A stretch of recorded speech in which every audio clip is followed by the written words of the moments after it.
పోతుంది. నేను ఇంత ఛాలెంజ్ చేసినా ఒక లెటర్ మీరు సంపాదించలేకపోతున్నారే. నాకంటే ఈరోజు పవర్ లేదు. మే 6 తర్వాత వస్తుంది పవర్, అప్పుడు చూపిస్తా. చవటానికైనా సిద్ధమే కానీ ఓడిపోవటానికి సిద్ధం కాదు. అందుకనే ప్రజలు గుర్తించి గమనించి ప్రజాశాంతి పార్టీకే ఓట్లేస్తామని 150 మంది ఇప్పుడు నిర్ణయించుకున్నారు. కనీసం 100 నియోజకవర్గాల్లో. ఎవరు ఆపగలరు? జగను, వాడికి బుద్ధి బుర్ర లేక మనిషి గడ్డి తింటున్నాడో తెలియదు, చదువుకున్నాడో లేదో తెలియదు. ఫ్యాన్కిని హెలికాప్టర్కి గుర్తుకి తేడా లేదా? వెలుగుకి చీకటికి ఎంత తేడా ఉందో ఫ్యాన్కి హెలికాప్టర్కి అంత తేడా.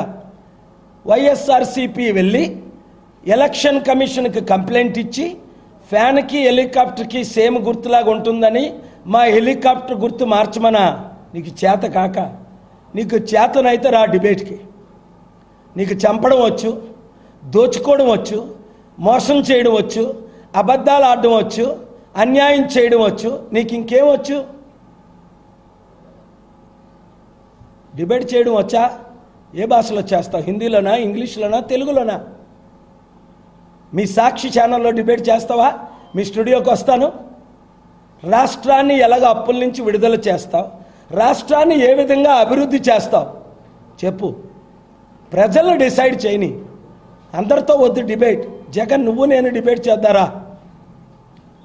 నేను డిబేట్ చేయడానికి ఆయన అంత అర్హుడిని కానట్టు ఒక ఛానల్ యాంకర్ అంటాడు. జగన్ తల్లిగారు ఒక దైవభక్తురాలు. ఆవిడని ఎప్పుడు నేను నిందించలేదు, నిందించను. జగన్ తాతగారు రాజారెడ్డి గారు మార్పు చెంది ప్రభు దగ్గర ఉన్నారు ఈరోజు.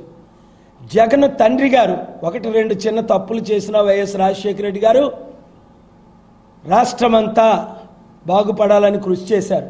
నేనంటే మంచి అభిమానం. అలాంటిది, అలాంటి కడుపుని ఎలాగ జగన్ పుట్టాడో అలాంటి నేచర్ ఎందుకో జగన్కి.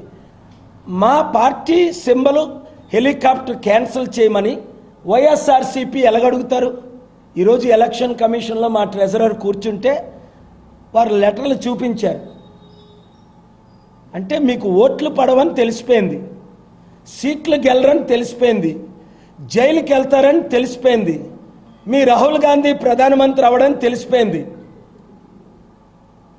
అయితే తెలిసిపోతే ఇంకొక ప్లాన్ చేసుకో.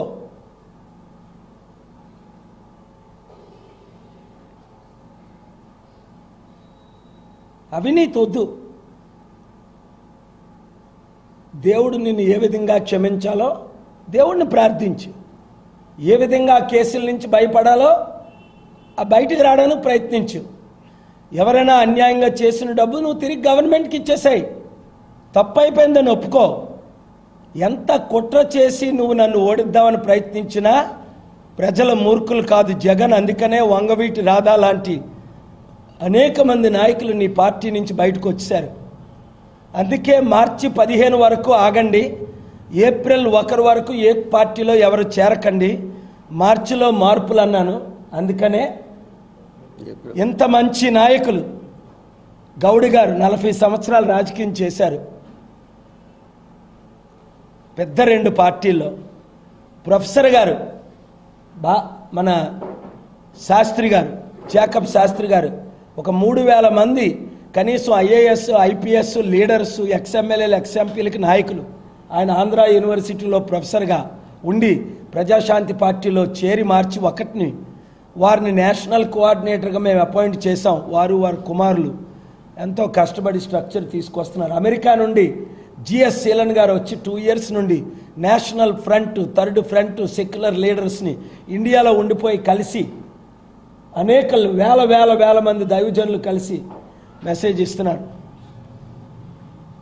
నిన్న మీరు చూశారు కోర్ కమిటీ, అడ్వైజరీ కమిటీ 75 మంది ఇక్కడికి రావడం, 45,000 మంది కోఆర్డినేటర్లు జాయిన్ అవ్వడం, టోటల్ 78,000 2 రాష్ట్రాల్లో ప్రజాశాంతి పార్టీలో చేరడం. దాదాపు 3.5 కోట్లు ఆంధ్రప్రదేశ్ ఓటర్స్లో 1 కోటి మందికి పైగా ఇప్పుడు ప్రజాశాంతి పార్టీకే ఓట్లేద్దామని. వేసిన వారు 2.5 కోట్లే. దాదాపు 1 కోటి మంది దాటిపోయారు ఓట్లేద్దామని.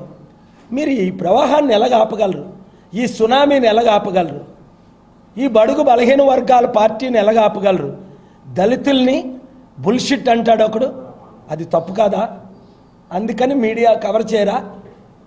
ఇంకొక ఆయన అంటాడు దళితుల్ని మీరు మొండలకు పుట్టారని, అది తప్పు కాదా? అలాగైతే మీరు కవర్ చేయరా? దాన్ని నేను తిట్టానని మీరు నన్ను లైవ్కి పిలవడం మానేస్తారా? మాకు లైవ్ ఇవ్వడం మానేస్తారా?